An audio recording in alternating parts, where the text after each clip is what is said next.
一場大火奪去過百人嘅性命，近2000個家庭一夜失去家園，遇難者家屬失去至親，窮一生積蓄買返嚟嘅安樂窩化為烏有。當越嚟越多證據都顯示今次唔只係意外，而係一場人禍。早前有市民自發成立大埔宏福苑火災關注組，關注組發起網上聯署，並且提出4大訴求。第一係持續支援受災居民，確保妥善安置，安排中長期居所、交通、醫療同埋情緒支援等嘅援助。第二係成立獨立調查委員會，全面徹查潛在利益輸送，佢哋要求還原真相，追究責任，絕唔容許形式主義問責。第三係重新審視工程監管制度，拒絕祭旗了事，認為政府應該重新審視工程監管制度，確保承建商依安全嘅標準工作，而唔係拉幾個人祭旗了事，或者以棚架物料混淆視聽。最後一點就係全力追究監管疏忽，問責政府官員，要求調查結果必須明確指出應該承擔責任嘅官員姓名，唔可以以棄用竹棚含糊帶過。又話政府欠香港人係一次真真正正指名道姓嘅問責。據獨媒報道，發起人之一嘅 Miles 認為4個訴求係好基本，政府唔應該反對。如果咁都反對嘅話，實在太敏感同埋太唔負責任啦。只不過聯署發起只係1日，去到星期六 IG 就冇咗，聯署亦都停埋，聯署嘅人數停咗喺10,268人。隨即有傳媒報道，發起人阿 Miles 被國安警帶走，佢之後被影到由警員帶返去搜屋嘅情況。傳媒之後報道，警方拉咗一個男人，涉嫌藉宏福苑火災意圖煽動。而喺同一日，駐港國安公署話支持特區依法嚴懲反中亂港分子，以災亂港。裏面講到有反中亂港嘅分子同別有用心者仍然蠢蠢欲動，伺機作亂，散播虛假消息，惡意攻擊特區政府救援工作，挑動社會分化，煽動行政長官同埋特區政府怨恨，妄圖利用災民悲痛築其政治野心，令香港重回修例風波亂局，讓香港再現黑暴至暗時刻。話險惡用心同埋卑鄙嘅行徑，人神共憤，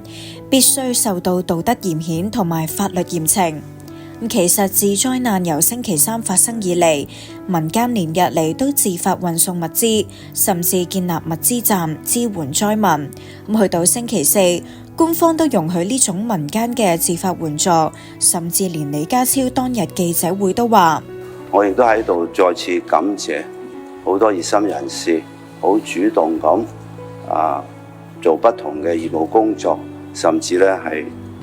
提供好多物資。呢個亦都反映咗我哋香港大愛無疆，一方有難八方支援嘅守護精神。直到星期5，風向開始轉變，鄧炳強突然話：但係我亦都留意到網上咧開始係有好多假消息，包括係講政府冇為佢哋咧係提供一啲嘅免費住宿，令到佢哋要去酒店咧住8000蚊一晚，亦都有啲人咧就話自己咧訛稱自己係消防員，基本保護裝備又唔夠，係冇飯食，要係等市民送嚟先有飯食。呢啲全部都係不正確嘅消息嚟嘅。呢啲有心人咧去散播呢啲不正確嘅消息，係希望係分化我哋嘅社會。我希望而家我哋係要社會團結一致，一齊咧係處理好呢件事嘅善後。唔應該俾呢啲咧係想搞亂我哋嘅香港人咧係有任何嘅空間嘅。網上亦都傳出關愛隊接管各個社區中心，甚至有關愛隊報警話義工非法集結。結果去到星期六嘅凌晨，警方話收到居民投訴有噪音，封鎖廣福村唔俾義工再入，又要求朝早10點鐘清場。星期六嘅文匯報甚至有特稿，題目係國安警關注黑暴混入賑災活動。報道話，文匯記者發現有黑暴餘黨同埋黃人混雜市民入邊，戴黑口罩同埋搭帳篷企圖紮營。又話有居民反映，部分平台流連嘅黑口罩人士疑似當年黑暴時嘅搞事分子，又指有黃人散佈抹黑關愛隊嘅假消息，甚至用現場做背景自拍展示黑暴單張嘅相。但以上所有指控都係純文字嘅討論，亦冇任何實質嘅證據支持。